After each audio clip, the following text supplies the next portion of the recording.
Since the Yankee come to Trinidad, they got all the young girls going mad.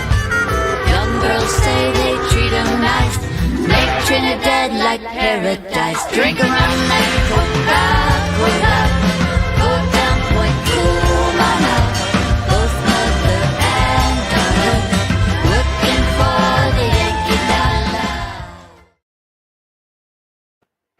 dollar. Oh man, we're back. Halloween edition, the Rants, Rouges crew here for our first cast of the 2025 CFL playoffs, with the division semifinals kicking off this Saturday. Cheers to the CFL. Cheers to the Blue Jays, one win away from winning the World Series. They got 2 home games to do it, so this whole city here in Toronto, that's where we're based in, are rooting. I mean, all of Canada is. So if you aren't watching the CFL playoffs, wow, half of BC. Well, yes, half of BC. But the World Series did actually have some implications with the CFL playoffs. They did move up the start times for both games so that they would not clash with a potential Game 7. So we do have good, nice afternoon slate of CFL playoffs if you're on the Eastern time zone. If you're on the Western time zone or the Pacific time zone, you get to watch some brunch Eastern semifinal games. So it starts at 2. We got Montreal and Winnipeg, and then at 5, we got Calgary, BC to wrap up the weekend. But before we jump into any of these teams and any of these matchups and a bunch of the numbers that have been moving around across the various books, I want to just give a quick eulogy to the 3 teams that did not make the CFL playoffs. Starting with the Edmonton Elks. Yeah, finished 7-11 again this season. What progress have you made? Are the Ford, I mean, you just extended one of the Ford brothers. You do have the other one locked out long term. But yeah, you changed your starters, you changed your coach, and you still had the same season pretty much. Started terrible, had a decent middle, ended terrible. Sorry, Elk fans. I mean, I don't know what to say. Your attendance has dropped over the last, since post-COVID era, kind of just been, it's been a really tough time to be an Edmonton football fan. And your team has just not really figured out, especially in a year where there was opportunity to capitalize on a lot of the East teams. You just finished 7-11. You had all the momentum with you too after the Labor Day Classic, but that's that. Well, the West was harder. There was no, but there was Calgary last year was was a joke. It was an easy yes.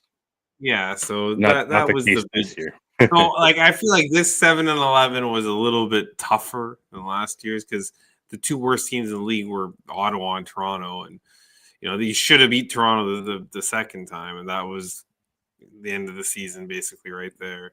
Yeah, and they Jared Dagey came in and you give up. Lost to Pieguy. Yeah. Was it a defensive or a special teams session? I can't remember. It was your special teams, in Toronto. Yeah, you had the game and then you just choked it. Yeah, the ball going over Cody Fajardo's head. They elked it away. They were better this season, though. There was progress. I think the Elks.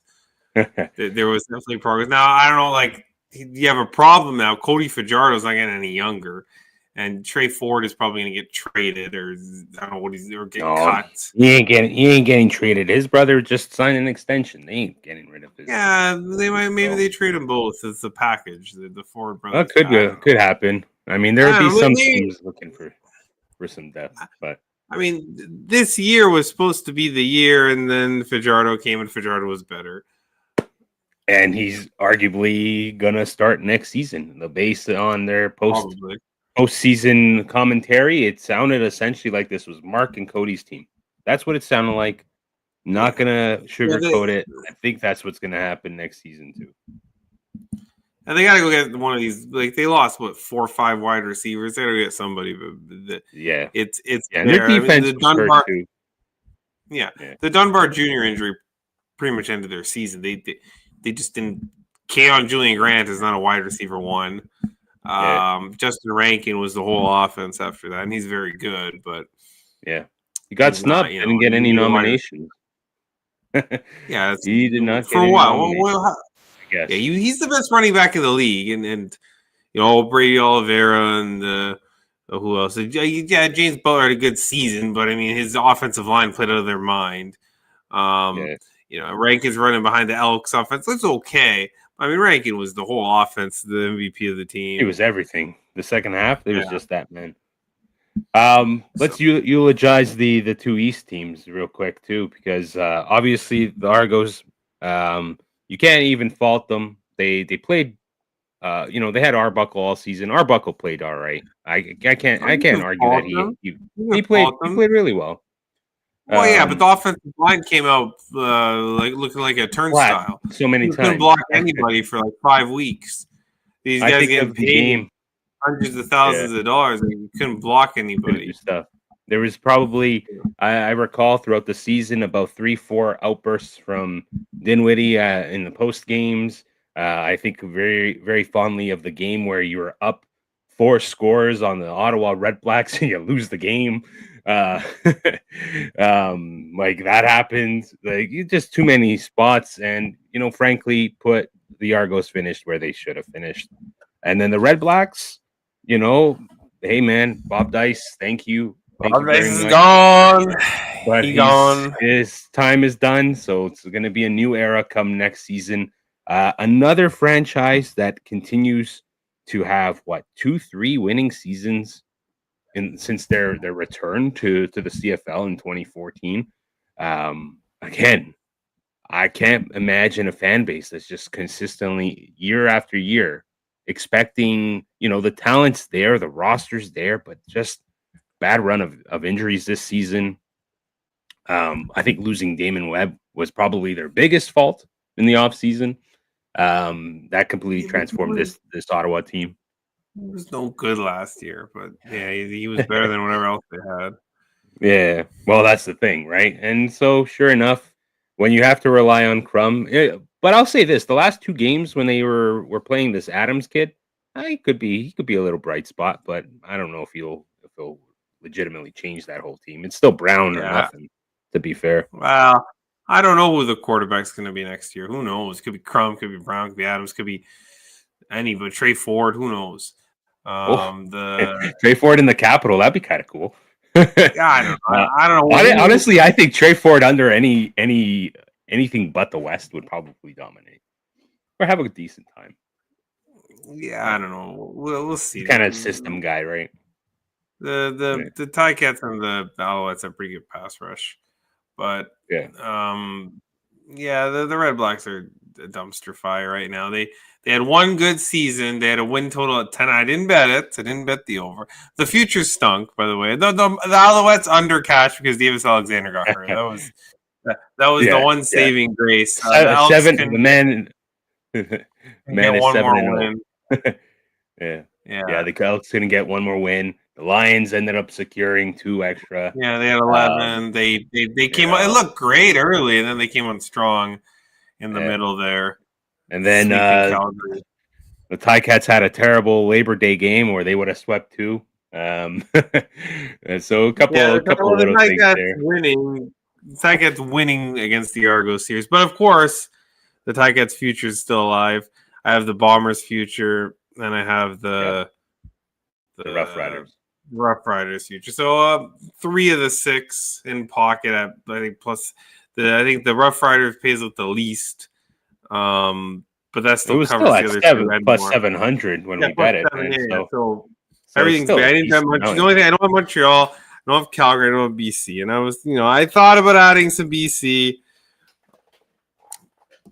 But to be fair, the way they played last week was awful, so maybe I shouldn't add any BC. Yeah. We'll talk about that one in a bit. If it's Montreal, BC, I'm in trouble in the Grey Cup. But other than that, I should have a live horse, hopefully. Yeah, there should be someone someone head in there. Let's talk about this game coming up. The first one, the 2 p.m.er. So it's Winnipeg versus Montreal. So obviously Winnipeg crosses over. This is their first time crossing over as a West team, because they were oftentimes on the other end where they were when they were in the East and crossing over were facing them. But this is the first time they come East and play in the Eastern bracket of the CFL playoffs. They do come into Montreal. They do have the record coming out to playing in the East, where they do struggle quite a bit. Montreal has hosted a crossover team 4 times. Last time was in 2019, and they lost to the Edmonton Eskimos at the time. They're 3-1 though, all time since 97, 05, 14. So only 2019 was their only crossover loss. So they've dominated and maintained the host, the East host kind of situation, and that's been mostly the case with crossovers. The East tends to just get rid of the crossover in the semifinal. You've had a couple of guys break through to the division final, but never a crossover team go all the way. That being said, you never had a crossover team also host the Grey Cup. So a little bit of a edge there. And if we do look at the socials, Winnipeg is buying into the whole villain role. A lot of people, a lot of pundits, a lot of fans are just tired of the Blue Bombers being in the big dance. And so the Blue Bombers said, well, F you, I'm going to be the bad guy because I want to be at the big dance. I don't care that I lost the Grey Cup 3 times in a row. I've been to the Grey Cup 5 times in a row. So that's my role. That's where I want to be. It's at my home. Why can't I be there too? So that's the narrative going into this game. Obviously, if we're looking at the quarterbacks playing this week, we have Collaros and we have Alexander. Alexander has yet to lose in the CFL, 7-0 this season. Collaros was 6-7 this season. They lost Strevler last week, was it? 2 weeks ago? Last week. They lost last Strevler week. pretty much. Done. He might be done like football. Period. So you got Wilson as your backup right now. But you don't got that. We saw how he got did that presence. in the Grey Cup. He was horrible. You do. We saw exactly what he did. But yeah, so we got this going into the game. A bit of storylines there. Injury wise, I think the most notable guy out for both teams. They actually look pretty healthy. I mean, Dembski. I guess Dallaire being out. Dembski's going to be. Yeah, he won't be around. Doubtful. I don't think he's going to play. But I don't think he'll play. You never know. It's a playoff game. What is it? Yeah, the fact that they're making. Yeah, the fact that they're making. He might try, but. Yeah. The big guys here is you got your Jeffersons, the Bryants, the Bradys, all these guys that started with the do not practice are all in. I don't think they were ever an issue. But then on Montreal's end, you do got a couple of guys who were like didn't practice, limited, and now they're available. So guys like Ugak, Richards, Evans, all didn't really practice, but all available for the game. Lemon available, Burns available, Letcher's available, Sean Thomas Erlington available, Thies available, Sneed available. All these guys are pretty much the only one that might not play is Mustafa Johnson, which could be a little bit of an issue. But he's important. It's not the D line; they have depth, but he is. Yeah, you like Mustafa Johnson out there. Yeah, you want some commander out there. All right. So it's 5-5. The line's 5-5. 5-5 on Sports Interaction, 6-5 on FanDuel. I think Bet365 has it at 6. Yeah, it has it at 6. And there is a straddling. 7. You found a 7? There's a 7 at the score bet right now, minus 120. On the score bet. If you want Winnipeg. Now, if you've watched this season, yeah. You don't want if you've watched this season, right, and you've only watched this season, you don't want Winnipeg in this game because they've been bad except for one game against the Ticats, pretty much. They've had their wins here and there, but they never really got going. Thought that win against the Ticats was going to get them going. And not so much. They did. And these two played last week, right? Yeah, the Bombers won. So that was they did, but this was on arrested. Yeah, it was arrested. Alouette squad. It was arrested Alouette squad. You know, they barely beat the Riders. They lose to the Elks after smashing the Ticats. Yeah, They've never really got going, but they're here, and they have way more experience than most of the Alouette team. Now I know the Alouettes have been to the final or been to the playoffs last 2 years. They were in the Grey Cup 2 years ago. They won it with Cody Fajardo. But the key here is, yes, Davis Alexander has not lost a CFL game, but Davis Alexander has also not played a playoff game in the CFL. And I've seen it time and time again in the NFL where these quarterbacks who haven't played a playoff game stink up the joint. Now, this is a different scenario a little bit with an undefeated quarterback. I don't know if we've ever seen this where an undefeated quarterback is playing in a playoff game. I can't remember ever. I think this might be the first. Yeah, and either like maybe a long time ago, or somebody who's only played one game, but this is a guy who's played 8, 9, 10 CFL games, hasn't lost. Yeah. So it's a weird situation, but I something in me tells me this is the Bombers are gonna do it, and I think they're at least gonna cover this game. I don't think this is gonna be a cakewalk for Montreal. I think Davis might struggle a little bit. The who knows? I don't know how the refs are gonna call it, but it's the playoffs, and I've seen it where the Bombers hold it a little bit and they don't call it, and we're not going to see roughing the passer for tapping the guy on the head. I would be shocked. But this is the experience. Winnipeg's going to come with some kind of game plan. I trust them with that. I know Jason Moss has done this where he's gone to the final and won it. But that was against I forget who they played in the first round, but who did they play when they won the Grey Cup? Who did they play in the semifinals? Was it Hamilton?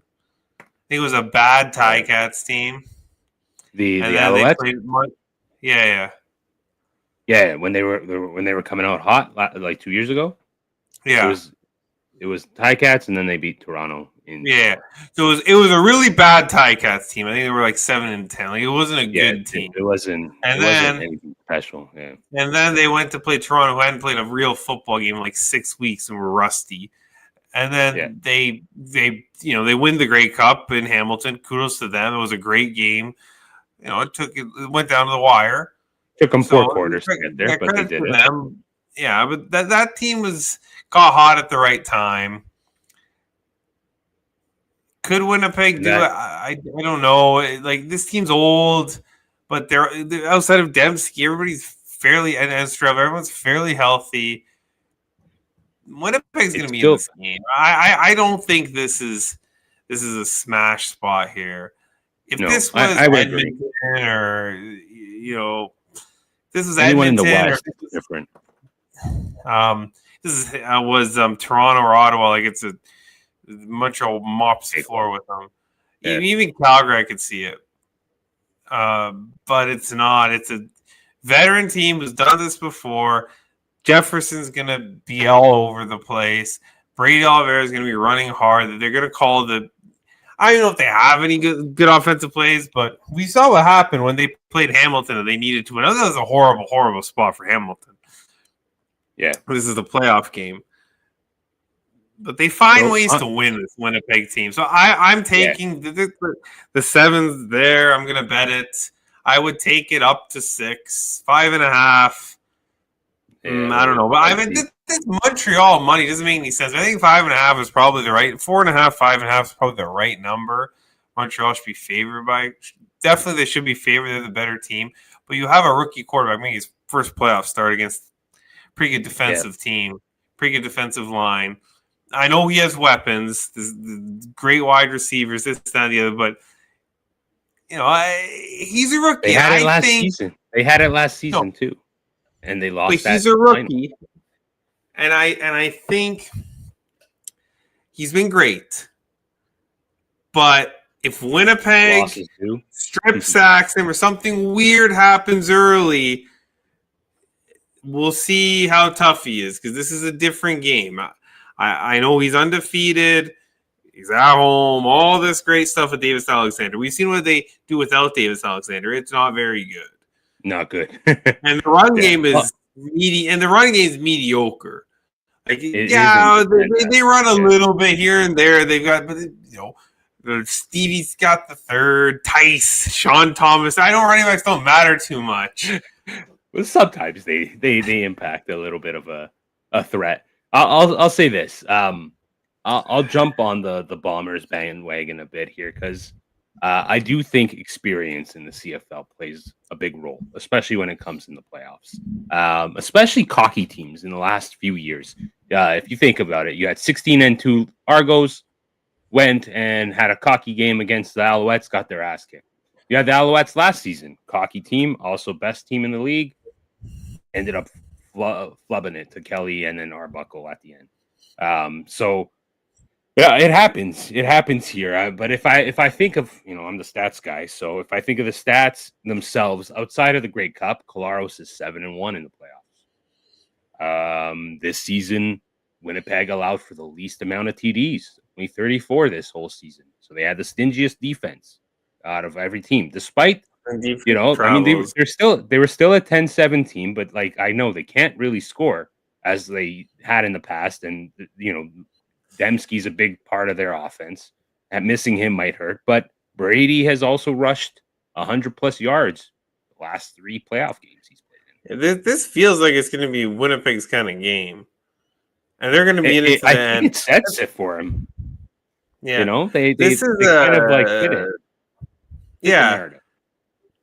And, well, we'll see who wins this game. But if it's the Bombers, they go to Hamilton and they get into a shootout, it's going to be trouble for the Bombers if that game turns into a shootout. Yeah, that's the thing. You can catch the Alouettes. You can maintain the strength against the Alouettes. Winnipeg can beat anybody.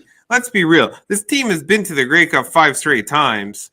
And they're 5.5. They're 5.5. A book. So one book wants to give you a 7, just 7. I'm going to take. Yeah. Winnipeg doesn't even need to win the game. Montreal could, win by 4 points, 5 points, 6 points, and if you get the better numbers, and you cover here, it doesn't need. Winnipeg could win this game. Like, they are live to win this game. This isn't a gimme for Montreal. It really is. Why it really is. I can only take the points. I'm not laying it. Not against the Bombers. Not in a game that they need to win. They managed to stay alive all season. They won the games they need to. They didn't win the West for once. But you're a crossover team, and you could end up with the home playoff game because the Grey Cup's in Winnipeg. So they know it's 2 road games, not 3. They don't need to do it's 2 road games they're going to win. And they're not going to be BC they kind of own, but they're not going to Saskatchewan. They're not going to Calgary. They get to go to Montreal and Hamilton. Oh, in Hamilton. So that's your so I'm taking. Yeah, exactly. So I'm taking the Bombers plus the 7. I would bet it up to. I get a 6. At least get a 6. Don't take there. 5. It's available. Yeah, the 6 is widely available. 6.5 a FanDuel. That's a pretty popular book. So yeah. Do you like the total here? 49.5. Do you like an under? No, the last these two it is at the right number, I think, for a playoff game. I mean, last week obviously they played to 29 points. Like you, was you 29? can Yeah, 19. argue, you But can no argue one it is should playing. be 48, but like Some there's books a have couple of 48. Rouges, yeah, Yeah, or an but extra for the field goal most, here or there. yeah, for the Like, most part, it's all 49. That's what it's coming in, and then both and there teams could be a are, defensive score. So yeah. this And game is the Owls were 7-10 on the over under. Winnipeg's 8-10 on the over under throughout the season. yeah. I would only play the under. I'm not playing an over with these two teams. Not a playoff game. As great as Yeah. Davis Alexander is, I don't think the game. I think either team's game plan is like we're going to go out and score 30 points. And No, the it's game plan how do you prevent? How do you mitigate? yeah, they're going to And they matriculate both- down the field. Yeah, and let's just say this, unlike the Riders in their scenario with their kicker, both Maltos and not Colaros, Castillo are not missing field goals. So, Well, the wind gets a little weird in Montreal. it does time of call. year. I mean, there was the tornado game a few years ago, and then there was the wind in Montreal can be a bit and tough they are to kick. That's claiming something to watch. rain. They are claiming rain. Yeah, for, rain. Yeah, I know. Like Saturday. that. What's the maybe this is an under two. Let me see.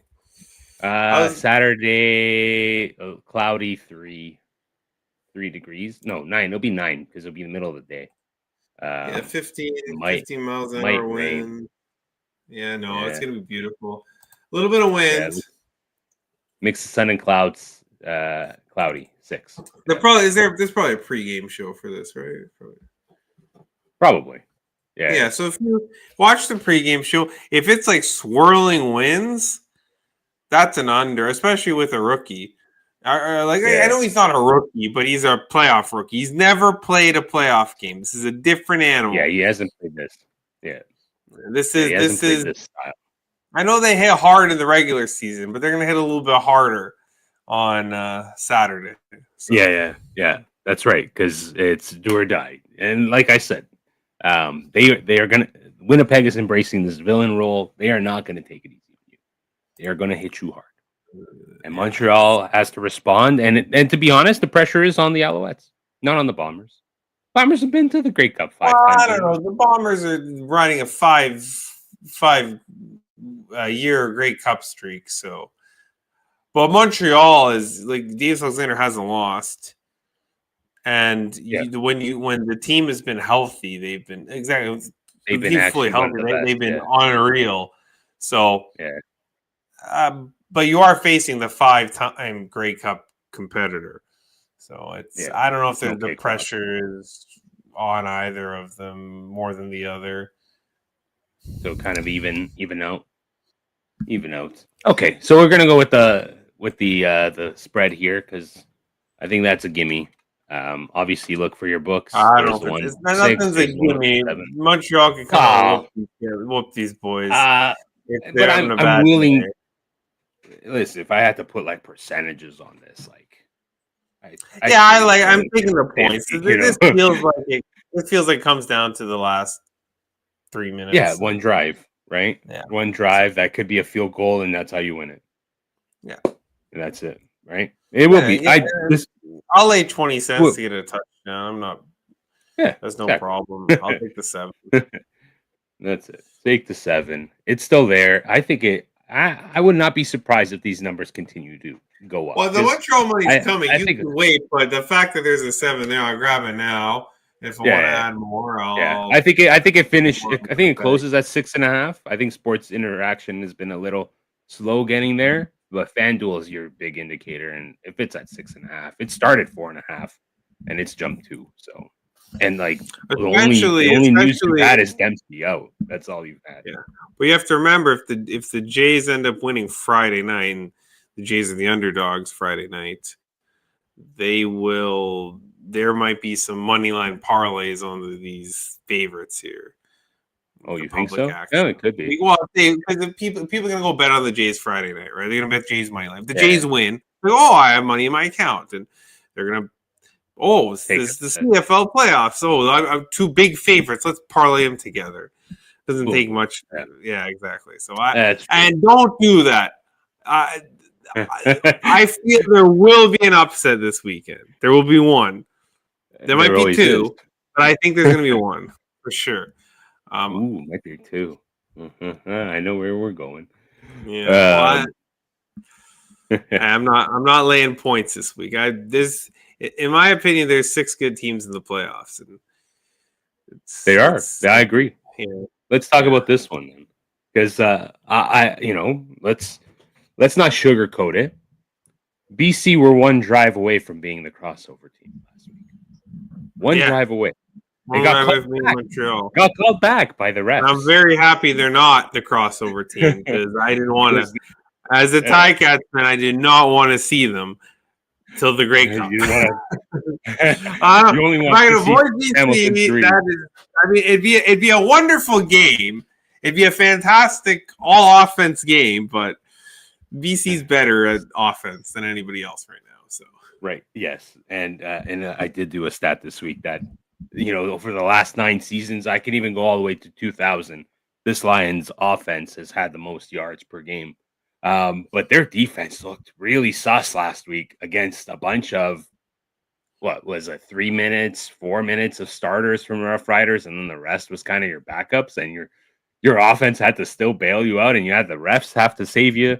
That's tough. And Calgary, on the other hand, has played kind of recovered back. But let's not sugarcoat it.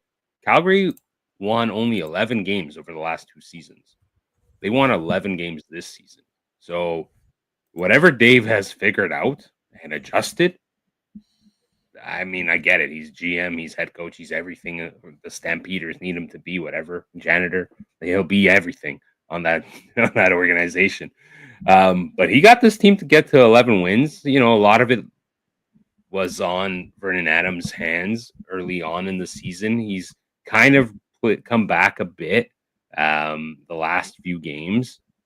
Obviously, he's 3-0 last final games. He had 3 touchdowns, no interceptions, about 12 yards per attempt. So he's kind of back. You had Paredes also kind of do what he needs to do. I know. Your groups were put up 44 points on a dead yeah, team. but you also had BC play against rested Rough Riders crew. You had BC. What did they play the week before? They had a bye.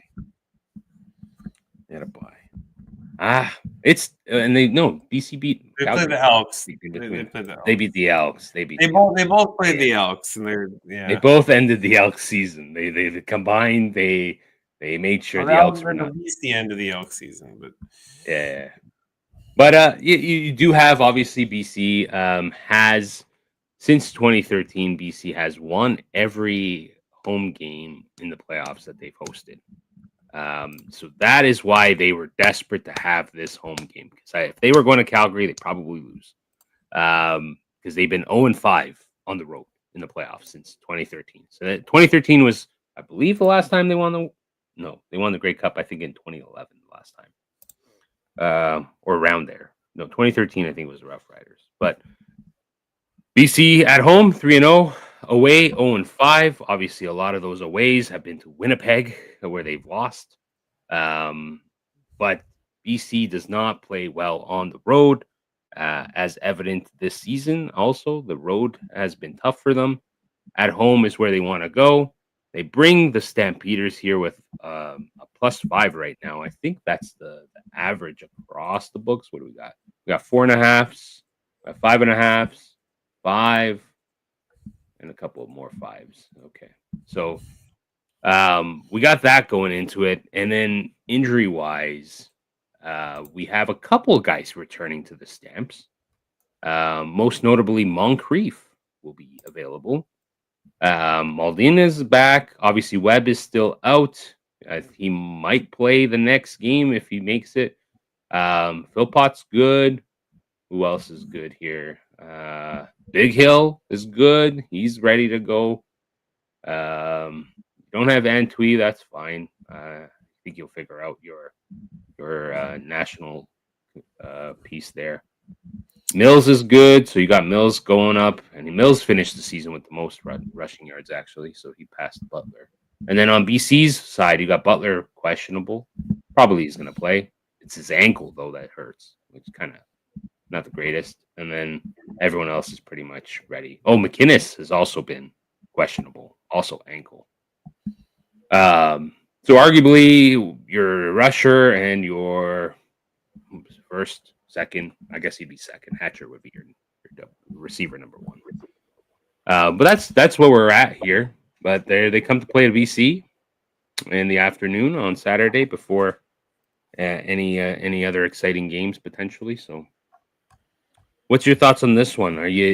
For me personally, if I was chalking up an upset, I actually like the momentum the Stamps have been building, and the last week's game where BC was, offensively they looked fine, but again defensively, it's a lot of what I saw in that game was like, oh, these are mistakes you were making in the middle of the year, and then it took you a while to get over that, and then you looked good for a couple weeks, and then you were kind of, I don't know, your defense is kind of going back into old traps, and while Calgary is kind of picking up the pace, couple guys, playing a little harder again. But what's your take on this? Do you think Dave Dickinson's experience trumps Buck Pierce's? I mean, Buck's been part of Winnipeg's team, so maybe not. I don't know if Calgary can stop the offense. It's a problem. Like they'll have to outscore them. Yeah, I can make a case for. I can't make a case for Calgary. Maybe the injury to it's running back though. Like it's probably not going to matter. No, it won't. BC offense is just costing in both games. They haven't been able to stop Ormalade's injury. Yeah. The BC offensive line is playing well. Yeah, they had a bad game last week, but obviously they wanted to host. I know it was the Saskatchewan backups. Saskatchewan was at home, and like I said, BC has road struggles. They're at home here. They should score 50. Like they could score 50. They could also. I don't know if they should. This could be a tight game. Like I was tempted to play the under here. It's a playoff game, but you're look at the under with the Lions. Are you nuts? I know. I was gonna. I bet Winnipeg in the last game. I was thinking we're gonna look straight here, but this might be the square where you just bet BC in the over. Or BC team total over. It was like 30.5, but. That high? It is that high. 30.5, yeah. 30.5. There's 28. I mean, you want to lay. I mean, they've averaged 34, something like that per game. So they're not giving away. They're not giving away cheap BC numbers anymore. Hey, I think the books have. They played Calgary twice. 52. They scored 52 and 38. Now it's a playoff game. But no Webb, no Ormalade. This isn't the same Calgary defense as it was early in the season. And yeah, they scored 44 against Toronto. They scored 37 on the Ticats. We know the Ticats defense is Jekyll and Hyde. They only scored 20 against Edmonton. That game, did that game matter? I can't remember. They were already in it. No, it didn't. I mean, Calgary could have still ended up if Calgary won the game, which they did, and then Winnipeg and BC. Winnipeg won and BC lost, and Calgary would have hosted. So Calgary was just going in for the win, but they did not play like their biggest guys. Neither did Edmonton. Okay. So that game was kind of a punt. The same way Ottawa punted it. Calgary looked unstoppable early in the season, but they didn't play BC. They played BC later in the season. They looked horrible. Both games. BC's owned them. The BC's owned them for a while. And last season, BC whooped them. 38-24 was the last meeting, and it was meaningful, and it was at BC Place. So if we're going based on that game solely, which looks like the rosters are pretty much the same from that game. I mean, the Butler both teams couldn't stop rushing, and then both teams couldn't stop any passing as well. I would like Butler to be in to bet BC here. I think he plays. I think he plays. He's I questionable. I don't think I don't know if Calgary can get to 30. Like, this is a problem. I know BC's defense has been not very good, but they've been better the last little bit. And how does Calgary get Bergen Adams, he one pick and the game is over, and BC's just gonna truck him. I could tell you how they get to maybe play the 5, and if BC loses, yeah, you eat it. yeah, I do think the 5 is in play. I know I said there'd be an upset, but the more I look at this game, the more I'm just like, we can't pick Calgary here. What am I doing? The only way Calgary May anymore. Yeah. Or this isn't June anymore. Calgary's just winning nonstop. Yeah, Alfred isn't a surprise anymore. The guy after what, those 3 games. Oh yeah, where has he been? He disappeared into the Alberta woods. Yeah, that guy, nothing. He's done target. He's receiving 3 to 4 targets a game. I mean, he still has the long receptions, but that's pretty much it. It's been Phil Bott, it's been Rhymes. Mills has even done a couple of small catches. Now the big concern here is freaking Rourke is starting to run more and more and more, and that guy, he's had highlights. Yeah, Rourke. Highlights. I'd probably bet that he's Rourke, focused. He's focused. The Rourke TD. Yeah. No, the Rourke rushing prop, whatever it is. It's probably going to be like 20. Probably going to be like. Is that up? I don't. Might be up. Do they have play? They do have rushing props. Yeah, FanDuel, but they don't have Rourke. They just have Butler versus Mills. No. Okay. If you find a what's the Rourke touchdown? It's going to be the first. Well, you can bet the passing yardage leader. Collaros is plus 650. Eh? Might be behind. Oh, for the weekend? Is that what it is? Yeah. Plus 650 Zach Collaros. I mean, if he's gonna beat, like the game plan's gonna be right. I wouldn't bet Davis Lawrence. I mean, it's probably gonna be Rory. Calgary can't stop the BC offense. We're thinking too hard here. BC minus 5. BC minus 5. BC over 30.5 points. Rinse wash for BC blows the doors off him again. BC minus 5. Calgary, it's been a great year. It's been a great story. BC has the offensive line to stop their pass rush. That's their best unit. It's been their best unit all year, and it doesn't have Ormalade. They've been better. They were good again last week, but it was Edmonton. Yeah. The Toronto game, who cares? He scored 44 on a dead team, and then you lost. So you beat Hamilton. 2 games against BC, they've been blown out. BC scored well over 30 points. This feels like this kind of feels like that 44-8 game that Hamilton did to BC, where one team just dominate, maybe a little bit fraudulent, and the other team is legit contenders. Okay, I feel like we're going to see BC next week. If you're Rough Rider fans, who do you want to face you next week? You want the Stamps? You want BC? You'll be more worried about the Stamps winning this game.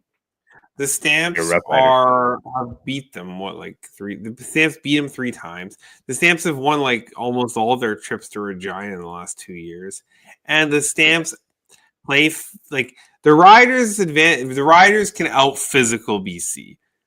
And when the Riders, they like to play physical. They like to win at the line of scrimmage.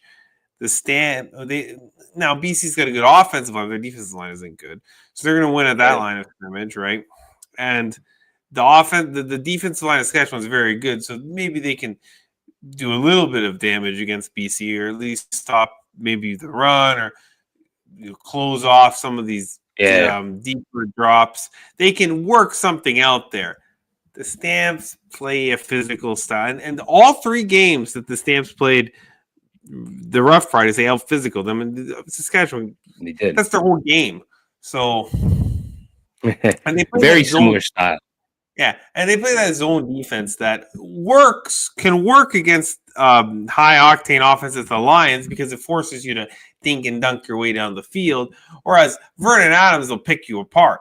The Stamps are great. Oh, you want to play zone? Sure, we're gonna run the ball. We're gonna Boom, drop it off to Brooks and lace it and all that stuff. Kevin Jones and whoever Vernon Adams will take the 7 yards, 8 yards all day. Yeah. So the matchup is better. Like BC is the better matchup, though BC is the better team and they have the better quarterback. So but they're on the road. You saw what the defense did to BC last week. Calgary's defense can't do that. They don't play this zone defense. They play this. We're gonna play hard at the line of scrimmage. We're gonna force turnovers. BC's offensive line can hold, and Rourke can pick apart the secondary a little bit, I think, here. Yeah, so. I agree. And then what about if you're a Ticat fan? You want the Bombers or you want the Alouettes? Oh, I want the Bombers 1,000%. I don't want to see Montreal. Montreal. I'm worried Montreal's going to come up to Hamilton next week and whoop them. And they could.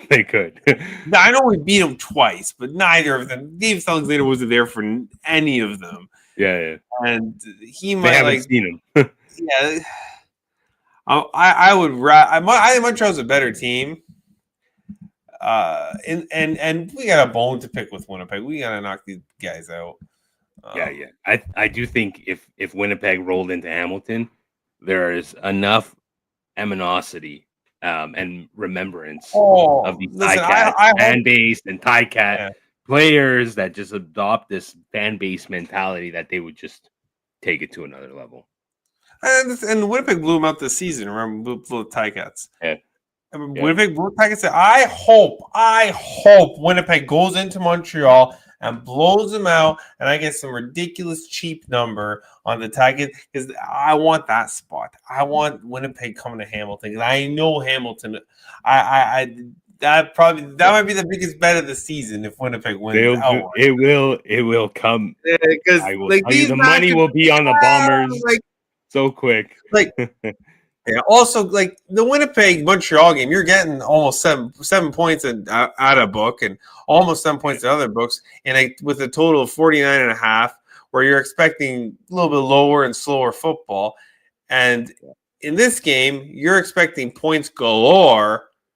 So the 5 points probably doesn't come into play. They're not as valuable. So I'm going to lay it with the better team in the high-scoring game, and I'm going to take the points in the low-scoring game with the crafty vet. I like it. So we got three bets on the line here. Obviously, the points with Winnipeg. We got BC -5 and BC team over. If you had to pick a best bet, my dude, what are we doing? Are you leaning BC here? BC TTO? Yeah, 30.5. Yeah, they're gonna score 30. I BC team total. I don't care if the Montreal game. Winnipeg's defense can turn it on. Calgary's defense has been on all season, and they haven't stopped BC. They haven't stopped BC once. Winnipeg defense knows how to turn it on a little bit. Yeah. Calgary had to prove this season that they were a contender because they were, they want to make a statement, and they did that early in the season, and they won all those games. But they're down their best defensive lineman. The BC offensive line has kept them in check for the most part, and they don't play that Saskatchewan scheme that I think would works well against BC, though it can be picked apart by the Vernon Adams and the Bully Levi Mitchells of the world. Works pretty well against this high octane offense. So, but I don't think Calgary's got the weapons to do it as well as the Rough Riders can. And that's where we're at. Yeah, and also there could be Vernon Adams throwing pick short fields, and last game between the two of them, there was 5 picks shared, 2 from Rourke, 3 from Adams.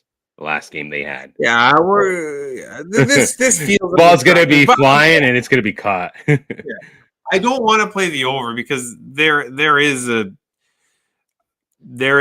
game state here where it's 31 40-10. Yeah, 40. Yeah, not 40. I don't know, maybe 37 to to 14. That's 51, 14. right? Yeah. So you see under. I lean but to the over, but I don't want to lay juice on a 53.5. And honestly, coming in here, I thought I'd be on the under just because it's a playoff game, but the Calgary can't stop BC. I don't think so either. Yeah, this isn't. Yeah. No future. I mean, I'm just gonna stick to my. I'll say this. What I got. Yeah, I'll say this: if Calgary does surprise, the next week's game will be a different story. I gotta think about that one. The West. I gotta think about. I think I know what I'm betting in the East, depending on the outcome. I know. We'll see, but there could be injuries. There could be stuff that happens. There could be. Right. You never know. There's some alterations, but yeah. So, but if Winnipeg pulls the upset, it'd be no surprise what I bet next week. And if Montreal wins, I might have to make a bet that I don't want to make. Especially if Hamilton is a chalk, which they could be. Who knows? It's also going to be dependent on weather, right? Just real quick before we close, and obviously you got Pieguy pick 'em tomorrow. 6 o'clock. So before we jump on that, and I know you've been kicking ass on the NFL, I just wanted to get your quick 2 cents on the Grey Cup in 2027 moving up a week. 2 weeks actually. It'll be played November 8th or 7th. They're going to be moving the whole season up about a week. Wait, November 8th is really great. Oh yeah, because we're only in the first round. Yeah, okay. Yeah, so they'll be playing. So they effectively are moving the entire season a whole week up, which means May, which also means your draft might have to go before the NFL draft, which I know CFL doesn't like doing because a lot of Canadians end up going to the NFL, and so they don't become eligible. NFL draft is like April, the end of April. They do it last week of April, and then if you're starting camps the first week of May, you're not drafting the week, the week of, which might be the case. So it depends on how the commissioner is going to massage that, but it looks like that year. Yeah, I wonder. Really I do Monday. Yeah, they could. I wonder if the intent with because a lot of people are thinking, it seems like it's because of the weather and unpredictable weather in Regina come middle of November, late November. Obviously, Grey Cup is November playoffs. Everything happens in November. I honestly think that they want to increase the summer ball, and they want to make this the alternate summer football league. Right? Anybody watching football, if you watch the NFL in the winter and late fall, you watch the CFL in the summer and late spring. You get the extra 1 week. I honestly think he's eventually going to move it. That playoffs happen in October, where the Grey Cup happens at the end of October, first week of November, like very first weekend. With the intent of using Victoria Day as your kickoff kind of day, where preseason usually has been the case. Yeah, they could also just play 2 less games. They could do that.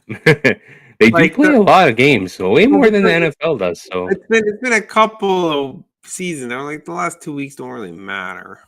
So no. Oh, and that was one thing I had qualms with. It's like last week was a good example where you had Hamilton, Montreal, potentially debating who wins. If they played at the same time, yeah. But if you played at the same time, does Montreal rest against Winnipeg? Right? They don't. And then there's Winnipeg, right? So. Yeah. So it's a lot of different expectations there. They should play at the same time the last week. Yeah, it's no excuse. How many people watch the CFL game on? I mean, and the Jays are in the world. That doesn't help their ratings, but no. Here's the problem. I can tell you right now, they've been hating the Jays going deep. Sorry? I'm just saying the ratings have hated the Jays going deep. Oh yeah, no one's watching. If they move the season back, then you're going into playoff baseball territory. It's you're exactly. So you run into this every Well, year. you're like you have to remember November now or whatever. November 1st is the game. Yeah, October's over, so you have the World Series almost over. Over pretty unless it's much a game done. 7, right? Um, Yeah, the hockey season's already started. You got the hoopla with that. The basketball season just started, so it's interesting there because you're seeing who's good, who's not. But you you've had own 10 that games. month. Yeah, you've had so November. You can take advantage because some of these there was a dog shit. Pardon my language. It was a pretty bad Thursday night football game tonight. With the Miami Dolphins. Like the NFL teams, you already know who's bad. Like, no one's watching the Titans, no one's watching the Jets, no one's watching the Dolphins, no one's watching some of these the Saints. 28-6 tonight. Oh my goodness. Your Is it over? Dolphins at the bed. Yeah, it's 28-6. Final? 28-6 was the final. Oh my goodness. Oh, excellent. I had the second half. I bet the second half under. It was 14. So that was a nice Oh my god. Yeah, the Dolphins had no offense in that game. They lost one of their running backs, and the Dolphins defense was trying hard. So I had a feeling they would keep the Ravens at least to a reasonable total, which they did. You see, like they said, you can. November is your month to shine, basically. Like you got the Grey Cup on a good weekend. Not much going on. It's near U.S. Thanksgiving, but that's usually the weekend after. So it these playoff games, you can get some good ratings. Like I said, baseball's over. Hockey's on, but hockey's usually at night on a Saturday, so you can play during the day. The college football hasn't gone to like the end of the season yet, so you're still watching like 40-7 blowouts a lot of the time during the day and stuff like that. So I like where it is. It's in a good spot, in my opinion. I don't think you need to move it back. Yeah, I think it's a missed opportunity, but I guess we'll find out more over the course. I would rather just play 2 less games and that'd be the solution. There's no 18 games. Is like I said, the last few seasons, the last 3 weeks of the season don't matter, especially when you have these these Ottawas, these Torontos. Toronto was injured, okay, but Ottawa's been awful for a long time. The Elks were bad for years, and you have 6 teams make the playoffs. If you have 1 or 2 dumpster fires, the last games don't matter. But positioning, right? Like home field, but after the 1 seed, it's not. Yeah, your 1 is what matters the most. Yeah, the 1 and 2, but I get it playing for, but if the other team's playing one of these horrible teams, right? The last week, like Hamilton was, right? It doesn't matter. They're gonna win. They're like 14-point favorites. It's a 7% or something like, what was that? Like a 7-8% chance Ottawa wins outright in that game or something stupid. Yeah, it's not gonna it's rarely gonna happen. It's one thing for an upset of a 14-point favorite in the middle of the season. Yeah, you see that, but at the end of the season, where the team needs to win, yeah. And the other team's down to what, they're their 5th, 6th string quarterback. Like, come on, just 16 games is enough. We don't need 18. Leave the season where it is. So, last question: if the Jays do it tomorrow, where are we watching the Grey Cup playoffs? Am I coming over? We'll figure it out. The Jays do it tomorrow. We'll figure it out. I have some things to do, but we could figure it out. I have. We'll talk after the show. I have stuff. Yeah, I'm down. I've been itching some CFL action. I haven't really paid attention. Well, I have paid attention, but I haven't watched as much the last 2 weeks. A lot of just work-related other things, but looking forward to it. So go Jays, go. And let's have a great first weekend of playoff football. Yeah, we're gonna get tomorrow. Some good games. Grey Cup playoffs are always decent games. Yeah, you guys are all. Sometimes the semifinals you can get You could have a little bit someone of who's not in that doesn't deserve it. But all 6 teams, I think, are good, and all 6 teams can win. Every team has won 10 plus. So yeah, exactly. So there's no dumpster fires. Because like the Elks were fine and they didn't make it, right? There's only 2. yeah, exactly. Yeah. So Yeah, exactly. All right, buddy. So we'll see you tomorrow on stream. yeah, and it'll be quick. I don't have too much action, and we gotta get to the Jays. So All right, sounds good. 45 to an hour. All right, perfect, beauty, just like us. Look at that. Yeah. 5, 6, 7, 8, and see you, folks.